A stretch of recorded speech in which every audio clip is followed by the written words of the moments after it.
Chapter 39. What do you mean, Pastor? You don't think everything's out in the open now? Sharmelle, I'm just saying that someone who can hold on to a secret for more than half a century is a vault, and a very good one. It had been nearly 20 minutes when Sharmelle's phone buzzed, and it was a text from Lucian. Deacon Hayes says they're ready to talk now, she told the pastor. They walked back to the conference room, and the first thing Sharmelle noticed was that she had never seen First Lady Hayes looking as disheveled as she did at that moment.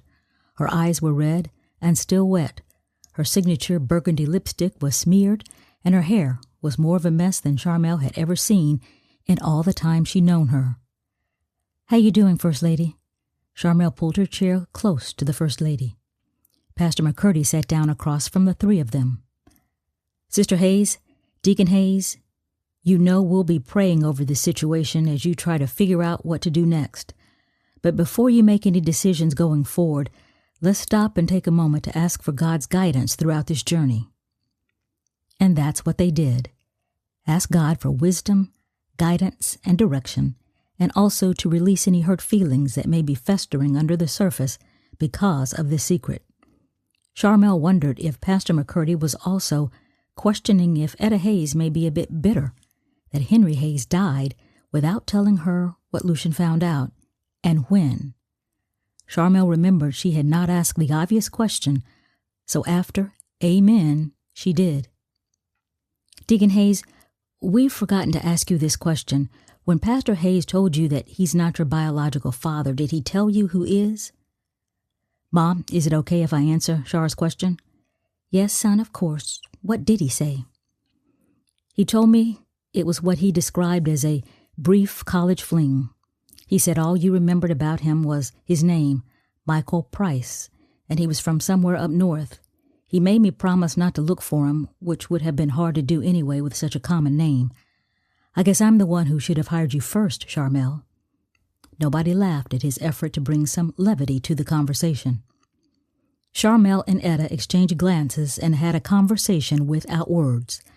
They both wondered if Pastor Hayes had deliberately given Lucian the wrong name, Michael Price, same initials as Marcus Pierce, but obviously different names. Sharmelle was sure this was the late pastor's way of making it even harder for Lucian to find his biological father. Lucian continued, "He said what happened with Michael Price was just a part of the old life you both left behind when you accepted Jesus, got baptized, and Pops then accepted the Lord's call into the ministry. He told me it was like what Paul wrote in Philippians about forgetting what's behind and pressing toward the mark, the future." Etta needed to know. "Did you ever talk about it again?" "No, Mom, not ever. Like I said, we stayed up all night.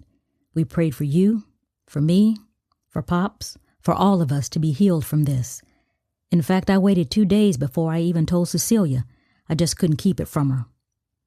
Etta's voice sounded weaker again. "So Cecilia has known all this time, too?" "We tell each other everything, Mom. I just couldn't keep this from her." We tell each other everything. That resonated in Etta's whole body, her heart, her mind. She felt it in the depths of her soul. The four of them sat quietly. Then Pastor McCurdy spoke. "As your spiritual leader, I'm here to guide you as you navigate whatever is next. But if you want an outside Christian counselor, I won't be offended by that at all. Whatever you want, whatever you need from me, I'm here for you. Just tell me what you need me to do during what's next." Lucian spoke up first. "Pastor, we truly appreciate you. Please keep praying for us. I really think I'm okay.